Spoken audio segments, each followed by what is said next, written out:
முப்பது அடி ஆழ கிணற்றுக்குள் இருந்து கேட்ட 13 உயிர்களின் அலறல் சத்தம்.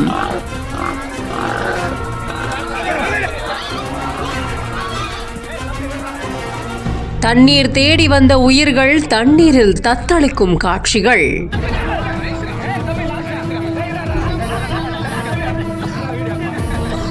சாதுரியமாக செயல்பட்ட வனத்துறையினரால் மீட்கப்பட்ட 13 காட்டு பன்றிகள்.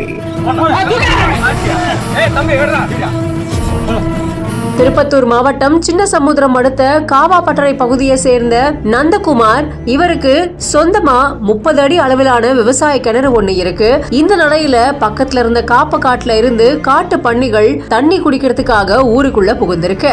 அப்போ திடீர்னு நந்தகுமாரோட விவசாய கிணத்துக்குள்ள 13 காட்டு பன்னிகளும் தவறி விழுந்திருக்கு. இதை தெரிஞ்சுக்கிட்ட நந்தகுமார் இந்த சம்பவம் பத்தி திருப்பத்தூர் தீயணைப்புத்துறையினருக்கு தகவல் தெரிவிச்சிருக்காரு. இதன் காரணமா நிலைய அலுவலர் தலைமையில தீயணைப்புத்துறை வீரர்கள் விரைஞ்சு போய் கிணத்துக்குள்ள விழுந்த காட்டு பன்றிகளை கொஞ்ச நேரம் போராடி பத்திரமா மீட்டிருக்காங்க. மீட்கப்பட்ட காட்டு பன்றிகளை பக்கத்துல இருந்த காப்பு காட்டுக்குள்ள விட்டுருக்காங்க. தண்ணீரை தேடி வந்த 13 காட்டு பன்றிகள் கிணத்துல விழுந்த சம்பவம் அந்த பகுதியில பெரும் பரபரப்பை ஏற்படுத்தியிருக்கு. இந்த செய்தி பத்தின உங்களோட கருத்துக்களை கமெண்ட் செக்ஷன்ல பதிவு செய்யுங்க. மேலும் பல செய்திகளுக்கு பிஹைண்ட் நியூஸை ஃபாலோ பண்ணிக்கோங்க.